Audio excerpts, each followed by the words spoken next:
अष्टावक्र जी जानते हैं कौन है?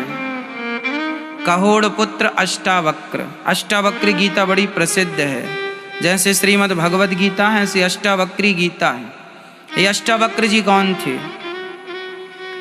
ये जब अपनी माँ के पेट में थे तो इनके पिता श्री कहोड़ मुनि वह रात्रि को वेद पढ़ रहे थे, या कोई वेद में हल्की सी त्रुटि हो रही थी, तो यह अपने माँ के पेट से ही पिता को बोले, पिताजी आप गलत बोल रहे हैं, पेट से। तो पिता ने श्राप दे दिया, अभी पैदा नहीं हुआ और पिता की गलतियां ढूंढने लगा, टेढ़ी बातें करता है, जा श्राप देता हूं टेढ़ा हो जा। कहोड़ पुत्र जब अष्टावक्र जी पैदा हुए तो 8 जगह से टेढ़े थे। जब चलते थे तो पूरा शरीर लचकता था, पूरा शरीर लचक मारता था, सारे लोग देख देख कर हंसते थे। एक दिन जनक की सभा में विद्वान लोग बैठते थे। एक बार जनक की सभा में अष्टावक्र के पिता कहोड़ गए तो वहाँ एक विद्वान आए। उन्होंने कहा कि आप हमसे शास्त्रार्थ कीजिए, यदि आप शास्त्रार्थ जीत गए तो मैं यमुना में डूब जाऊंगा, और आप हार गए, यदि आप जीत गए तो आप यहाँ के सर्वोपरि, और यदि मैं जीत गया तो मैं, और आप हार गए तो आप यमुना में डूबेंगे, मैं हारा तो मैं यमुना में। वहाँ का नियम था, जो भी शास्त्रार्थ में हार जाता था उसे यमुना जी में डुबा दिया जाता था। संयोगवश उस विद्वान ब्राह्मण से अष्टावक्र के पिताजी हार गए शास्त्रार्थ, और जब हारे तो उनके पिता को पानी में डुबा दिया गया। एक दिन अष्टावक्र जी छोटे से थे, अपनी माँ से पूछते हैं, माँ 8 वर्ष की आयु थी, माँ मेरे पिता कहाँ हैं, कौन है मेरे पिता? माँ ने बताया, बेटा तुम्हारे पिता अब दुनिया में नहीं हैं। एक राजा हैं जनक, उनके यहाँ एक विद्वान ब्राह्मण हैं, उन्होंने शास्त्रार्थ में हरा दिया था तो तुम्हारे पिता को यमुना जी में डुबा दिया। बड़ा कष्ट हुआ अष्टावक्र जी को कि मेरे पिता को बताइए जिंदा पानी में डुबा दिया गया। जल समाधि दे दी गई बिना गलती के। तुरंत अष्टावक्र जी चले शास्त्रार्थ करने, क्या मैं हराऊंगा उसे? माँ ने रोका, बेटा तुम 8 साल के हो, तुम्हारे पिता बड़े विद्वान थे, वो तो जीत ना पाए, तुम तो बच्चे हो, तुम क्या शास्त्रार्थ करोगे? पर अष्टावक्र जी नहीं माने, चल पड़े। जनक की सभा में हमेशा विद्वान लोग बैठा करते थे, है ना, विद्वानों की सभा थी। आज जब अष्टावक्र जी गए तो जनक के द्वारपालों ने रोक दिया, ए बच्चा कहाँ जाता है, कहाँ जा रहा है? अष्टावक्र जी ने कहा, शास्त्रार्थ करने जा रहा हूं, जो यहाँ के विद्वान ब्राह्मण हैं उनसे। अष्टावक्र जी ने जब कहा कि मुझे शास्त्रार्थ करना है तो द्वारपाल ने, तुम शास्त्रार्थ नहीं कर पाओगे। अष्टावक्र जी ने डांटते हुए कहा, मूर्ख, ज्ञान का कोई उम्र से लेना देना है? अरे ज्ञान तो ज्ञान है, छोटे से बच्चे को भी हो सकता है और बूढ़े से बूढ़े को भी नहीं हो सकता। ज्ञान तो ज्ञान है, स्वतंत्र है, किस पर आ जाए कब आ जाए कौन जानता।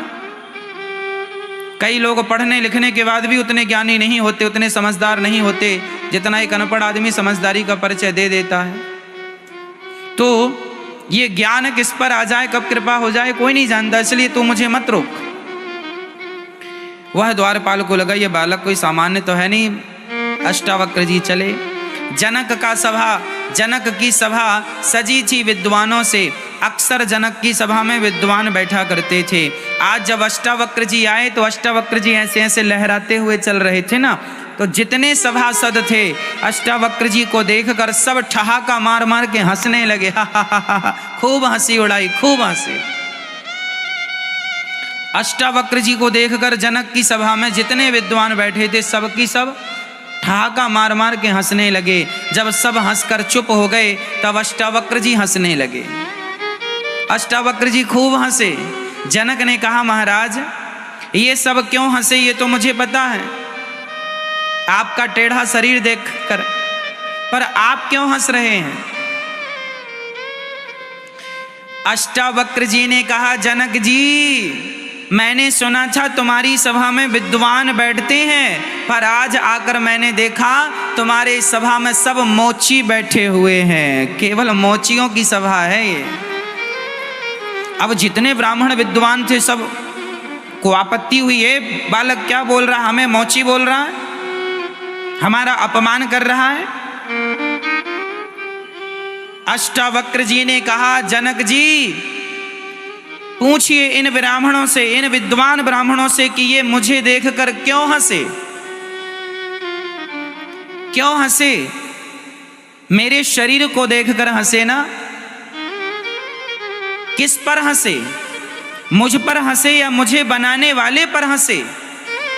मैं तो अपने से बना नहीं, यदि मैं टेढ़ा हूं तो उसमें मेरा क्या दोष है? मुझे बनाने वाला परमात्मा, तुम हंसे किस पर, मुझ पर या मुझे बनाने वाले पर? पूछो इन विद्वान ब्राह्मणों से वो किस पर हंसे। सब चुप रह गए। आप किस पर हंसते हैं? अष्टावक्र जी ने कहा जिस विधाता ने मुझे बनाया उसी विधाता ने तुम्हें बनाया। और सुनो, यदि तुम शरीर को देखकर हंसे तो शरीर में तो केवल चमड़ी है, और चमड़ी की पहचान मोची को होती है। चमड़े की पहचान किसे होती है? सबसे बढ़िया चमड़ा किसका है, कौन सा है, ये तो मोची अच्छे से जानता है। और तुम्हारे विद्वान ब्राह्मण यदि चमड़े को देखकर हंस रहे हैं तो ये सब मोची ही तो है।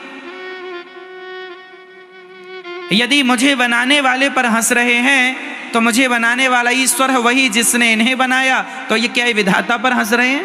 पूछो कि ये हंसे क्यों? सब निरुत्तर हो गए, किसी के पास कोई उत्तर नहीं। अष्टावक्र जी के चरणों में आकर जनक जी गिर पड़े। वह विद्वान ब्राह्मण जिसने कहोड़ जी को हराया था, अष्टावक्र जी ने चुटकियों में उसे निरुत्तर कर दिया, हरा दिया। अब वो चरणों में गिर पड़ा, कपड़े उतार के यमुना जी में जाने लगा। अष्टावक्र जी ने कहा महाराज सुनो, मेरा उद्देश्य आपकी जान लेना नहीं है। विद्वान वह नहीं है जो अपने से बराबरी वाले को नीचा दिखाए, विद्वान वह नहीं है जो सदा अहंकार करे। अरे विद्वान वह है जो विद्वान होकर के सदा सबका सम्मान करे, सबका आदर करे, सबकी इज्जत करे। विद्या ददाति विनयम, आप जितने नम्र होंगे, आप जितने सहज और सरल होंगे, आप उतने विद्वान माने जाएंगे। विद्वान का अर्थ ये नहीं कि आप पढ़ लिख के घमंडी हो जाएं। क्या यही अहंकार आपकी विद्या का परिचय है? आज लोग अक्सर जरा सा धन पा लेते हैं, जरा सा पद पा लेते हैं, जरा सा ज्ञान पा लेते हैं, अहंकारी हो जाते हैं। तो क्या यही परिचय है आपके ज्ञान का? अहंकार, आपका एटीट्यूड? ना जी, हमारी सरलता, हमारी सहजता, हमारी विनम्रता, यही हमारी पहचान है, यही हमारी संस्कृति है, यही हमारे संस्कार हैं, यही हमारी शिक्षा है। चरणों में गिर पड़े जनक। राजा जनक ने प्रश्न किया महाराज आप मुझे कितने वक्त में ज्ञानी बना सकते हैं, आत्मबोध करा सकते हैं, आत्मज्ञान करा सकते हैं, परम पिता परमात्मा का बोध कितनी देर में करा सकते हैं? अष्टावक्र जी ने कहा घोड़े के ऊपर चढ़ने में घुड़सवार को जितनी देर लगती है, घुड़सवार को घोड़े पर चढ़ने में कितना समय लगता है? हाँ, कितना? 10 सेकंड भी नहीं लगता मैया, और कम। अष्टावक्र जी से कह रहे हैं, अष्टावक्र जी कह रहे हैं कि घोड़े के ऊपर चढ़ने के लिए एक लोहे का पांवदान होता है, उसमें पांव रखने के बाद, उसके ऊपर पांव रखने के बाद घोड़े पर बैठने में जितना समय लगता, मतलब 2 सेकंड 3 सेकंड कह दें। अष्टावक्र जी जनक जी से कहते हैं जितना समय घोड़े के ऊपर चढ़ने में घुड़सवार को लगता है, उतने समय में तुम्हें परमात्मा का आत्मबोध करा दूंगा, साक्षात्कार करा दूंगा, परमात्मा का हृदयांगम करा दूंगा। जनक जी चरणों में गिर पड़े, महाराज तो कराइए। अष्टावक्र जी ने कहा एक शर्त है, पहले आप अपने मन को वश में करके आओ। जब आप अपने मन को वश में करके आएंगे तो मैं 3 सेकंड में तुम्हें परमात्मा का साक्षात्कार करा दूंगा। अरे मन को निर्मल होते ही परमात्मा का साक्षात्कार हो जाता है। पानी गंदा है तो क्या उस गंदे पानी में हमारा तुम्हारा चित्र नजर आएगा? बोलो।